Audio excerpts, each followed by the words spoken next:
Hello friends, क्या हाल चाल। स्वागत है आपका मेरे YouTube चैनल पे जिसका नाम है अकाउंट्स क्लिनिक। आज का जो लेक्चर है which is features of accounting. अच्छा, ये लेक्चर स्टार्ट करने से पहले मैं एक छोटी सी बात बताना चाहूंगा। अगर आपने मेरा previous lecture which is introduction to accounting अगर नहीं देखा है तो सबसे पहले वो देख लेना, बिकॉज उसको देखने के बाद मैं गारंटी के साथ कह सकता हूं कि ये लेक्चर तुमको यूं समझ में आएगा यूं। बट ये लेक्चर को देखने से पहले मेरी एक छोटी सी रिक्वेस्ट है यार, एक छोटी सी रिक्वेस्ट मान लो, विच इज इसके पहले वाला जो लेक्चर है which is introduction to accounting, एक बार वो देख लो, उसके बाद ये लेक्चर तुमको यूं समझ में आएगा यूं। ठीक है, तो शुरुआत करते हैं फीचर्स ऑफ अकाउंटिंग। सबसे पहले सर, ये फीचर्स का मतलब क्या होता है? चलो अब अपन ये देखते हैं कि फीचर्स का मतलब क्या होता है। ध्यान से सुना, फीचर्स को अपन हिंदी में बोलते हैं विशेषताएं। अब होता क्या है कि तुमको फीचर्स तो बता दिए जाते हैं कि ये फीचर है, ये फीचर है, ये फीचर है, ये है, ये है, ये, बट कोई ये नहीं बताता कि फीचर्स का मतलब क्या होता है। तो फीचर्स का मतलब होता है विशेषताएं। अब जैसे मैं एक एग्जांपल लेता हूं, मान लो कि तुम्हारे सामने दो पर्सन्स लाके खड़े कर दिए और तुमको ये बोला कि इन दोनों में से आइडेंटिफाई करो कि कौन कोरोना पॉजिटिव है, कौन कोरोना नेगेटिव है। तो अब क्या करोगे?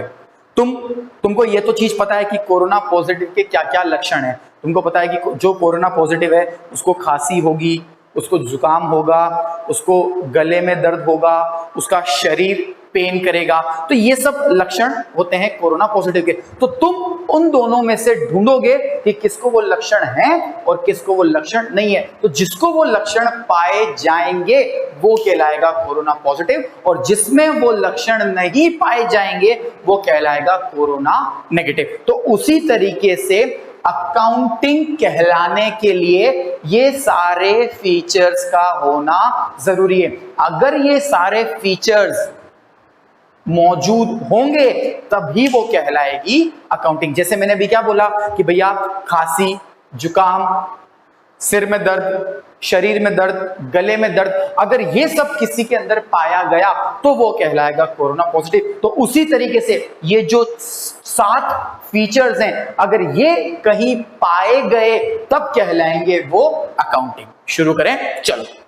पहला फीचर्स है identification of financial transaction events. सुनना, ध्यान से सुनना, मैंने क्या बोला कि इस लेक्चर को आपको अगर यूं समझना है, फिर से बोल रहा हूं, अगर इस लेक्चर को आपको यूं समझना है यूं, तो सबसे पहले आपको एक मेरा इसके पहले वाला lecture which is introduction to accounting देखना पड़ेगा। उसके बाद ये लेक्चर बहुत इजीली समझ में आ जाएगा। चलो सबसे पहले बात करते हैं identification of financial transaction events. अच्छा, सबसे पहला स्टेप अकाउंटिंग का जो होता है, ध्यान सुना, सबसे पहला स्टेप जो अकाउंटिंग का होता है which is identification of financial transaction events. तो सबसे पहले अपन transaction events which are financial in nature को सबसे पहले अपन आइडेंटिफाई करते हैं। क्लियर? आइडेंटिफाई का मतलब होता है ढूंढना। So it is the first step of accounting in which transactions are identified which can be measured in terms of money. मतलब those transactions which can be measured in terms of money are first identified. चलो identify कर लिया। Identify का क्या मतलब होता है? ढूंढना। हो गया identify. Second, measuring in terms of money. तो जो भी ट्रांजैक्शंस आपने आइडेंटिफाई किए हैं फिर उसको आप मनी में मेजर करो। अब ये देखो कि इसकी मनी में वैल्यू कितनी है, इसकी मनी वर्थ कितनी है। जैसे purchase of goods, sales of goods, ये दोनों क्या है? ट्रांजैक्शन। अब इस ट्रांजैक्शन का मनी वर्थ कितना है? 10,000। सेल्स ऑफ गुड्स, ये क्या है बेटा? ट्रांजैक्शन, तो इसका मनी वर्थ कितना है? 20,000। तो सबसे पहले आप फाइनेंशियल ट्रांजैक्शन इवेंट्स को आइडेंटिफाई करो। आइडेंटिफाई कर दिया, उसके बाद सेकंड स्टेप आप उसको मेजर करो, और वो भी इन टर्म्स ऑफ मनी। चलो नेक्स्ट स्टेप है रिकॉर्डिंग। जैसे कि मैंने आपको प्रीवियस लेक्चर में बता रखा है कि रिकॉर्डिंग, सुना, रिकॉर्डिंग का मतलब क्या होता है? सुना, after measuring in terms of money, एक बार आपने मनी के टर्म्स में ट्रांजैक्शंस को मेजर कर दिया, उसके बाद it is recorded in the books of account. और जिस जगह अपन रिकॉर्डिंग करते हैं उसको क्या बोलते हैं? जर्नल। अब मेरी बात ध्यान से सुनना, अब जो मैं कहने जा रहा हूं वो ध्यान सुना। कभी कभी क्या होता है कि किसी बिजनेस में वॉल्यूम ऑफ ट्रांजैक्शंस बहुत ज्यादा होते हैं। मेरी बात ध्यान से सुनना, कभी कभी क्या होता है किसी किसी बिजनेस में वॉल्यूम ऑफ ट्रांजैक्शंस बहुत ज्यादा होता है।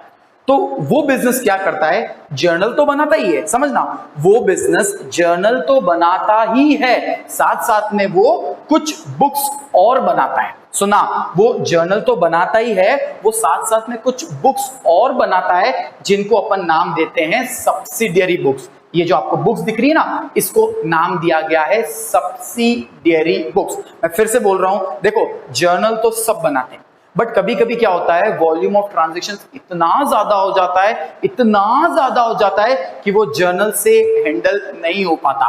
तो जर्नल तो बनती है, साथ साथ में अपन कुछ और बुक्स एक्स्ट्रा बनाते हैं जिसको अपन नाम देते हैं सब्सिडरी बुक्स। तो अब सब्सिडरी बुक्स कौन कौन सी होती है, पहले अपन ये देखते हैं। Cash book, purchase book, sales book, purchase return book, sales return book, bills receivable book, bills payable book और जर्नल प्रॉपर। अब ये इनका मतलब क्या होती है, cash book, purchase book, sales book, ये अपन आगे के चैप्टर्स में डिस्कस करेंगे। फिलहाल अपन यहाँ पे अपन फीचर्स पढ़ रहे हैं। क्लियर? सो ये सब जो मैंने आपको नाम बताया, purchase book, sales book, purchase return book, cash book वगैरह वगैरह, ये सब क्या है बेटा, सब्सिडरी बुक्स। और सुना, जनरल सब बनाते हैं, हर बिजनेस जर्नल बनाता है, बट अगर वॉल्यूम ऑफ ट्रांजैक्शन ज्यादा हो जाते हैं तो जर्नल के साथ अपन कुछ बुक्स और बनाते हैं जिसको नाम देते हैं subsidiary books. Is it clear? अब इनका क्या मतलब होता है ये अपन आगे की क्लासेस में पढ़ेंगे। आगे जब इनका चैप्टर आएगा, सब्सिडरी बुक एक अलग से चैप्टर है, तो जब वो चैप्टर आएगा तब अपन इन सारी बुक्स के बारे में डिस्कस करेंगे। Is it clear? सो अभी मैंने क्या बोला कि जो भी अपन ने मेजर किया उसको अपन कहां रिकॉर्ड करते हैं, बुक्स ऑफ अकाउंट्स, और किस में रिकॉर्ड करते हैं, जर्नल। तो जर्नल को और डिवाइड किया गया है वेरियस बुक्स में जिनका नाम क्या है, सब्सिडरी बुक्स। और जर्नल तो सब बनाते ही हैं, बट जब वॉल्यूम ऑफ ट्रांजैक्शन ज्यादा हो जाता है तो जर्नल के साथ अपन सब्सिडरी बुक्स भी बनाते हैं। चलो नेक्स्ट अपन बात करते हैं क्लासिफाइंग की। अच्छा, क्लासिफाई का क्या मतलब बताया था मैंने, जो ट्रांजैक्शन जिस नेचर का है उसे आप उसी जगह प्लेस करो। और क्लासिफाई अपन कहां करते हैं, लेजर्स। बढ़े आगे, समराइजिंग। समराइजिंग का मतलब क्या होता है, बड़ी चीज को छोटे फॉर्म में शो करना। और समराइजिंग कौन करता है, trial balance, trading and profit and loss account और बैलेंस शीट। अच्छा, मैंने बताया था ट्रायल बैलेंस क्या है, it is a summary of all the ledger accounts. Trading and P&L को और क्या बोलते हैं अपन, इनकम स्टेटमेंट। बैलेंस शीट को अपन क्या बोलते हैं, पोजीशन स्टेटमेंट। और इन दोनों को साथ में क्या बोलते हैं, फाइनेंशियल स्टेटमेंट। ध्यान से सुनना, इन दोनों को साथ में क्या बोलते हैं, फाइनेंशियल स्टेटमेंट। चलो बढ़े आगे। Next feature which is analysis and interpreting. अब इसमें क्या करते हैं कि जो भी आपने अकाउंटिंग करी, जो भी आपने रिकॉर्डिंग, क्लासिफाइंग, समराइजिंग करी, उसके बाद next step is to analyse. और एनालाइज आपने कर लिया, एनालाइज का मतलब होता है टू स्टडी और टू कंपेयर। और एनालाइज करने के बाद अपन उसको इंटरप्रेट करते हैं। इंटरप्रेट का मतलब होता है जो भी आपने फाइनेंशियल स्टेटमेंट्स बनाए हैं वो इस तरीके से यूजर्स को प्रेजेंट करो so that users can take some decision. Clear?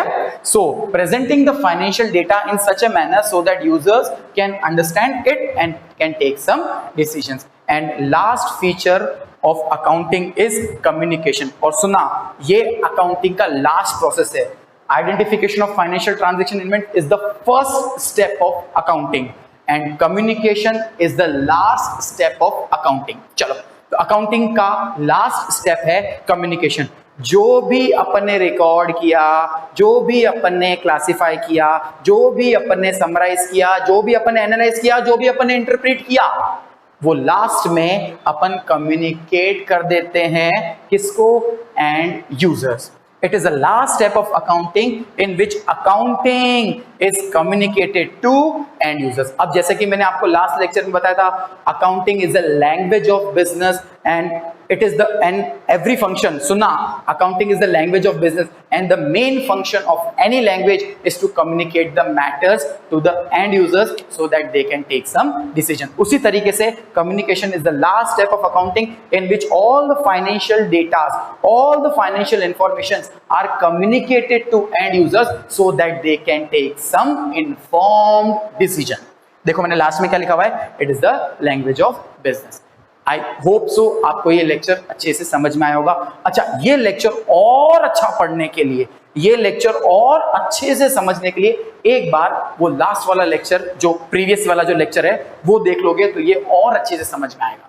Is that clear? I hope so ये lecture which is features of accounting आपको अच्छे से समझ में आया होगा। क्लियर? एक बार अपन फटाफट रिवाइज कर लेते हैं। सबसे पहला फीचर क्या है? Identification of financial transaction events. दूसरा, उसको मेजरिंग टर्म्स ऑफ मनी। तीसरा, उसको अपन रिकॉर्ड करते हैं। रिकॉर्ड कहाँ करते हैं? Journal. And journal is subdivided into various subsidiary books such as this. Next, classify. Classify कहाँ करते हैं अपन? लेजर। उसके बाद समराइजिंग। समराइजिंग का मतलब होता है बड़ी चीज को छोटे फॉर्म में शो करना। समराइज कहाँ करते हैं? Trial balance, trading and P&L and balance sheet. Trading and P&L and balance sheet is known as financial statement. उसके बाद अपन एनालाइज करते हैं, उसके बाद अपन इंटरप्रीट करते हैं so that users can take some decision. और last step of accounting is to communicate the result to the end user as accounting is the language of business. Okay, thank you so much.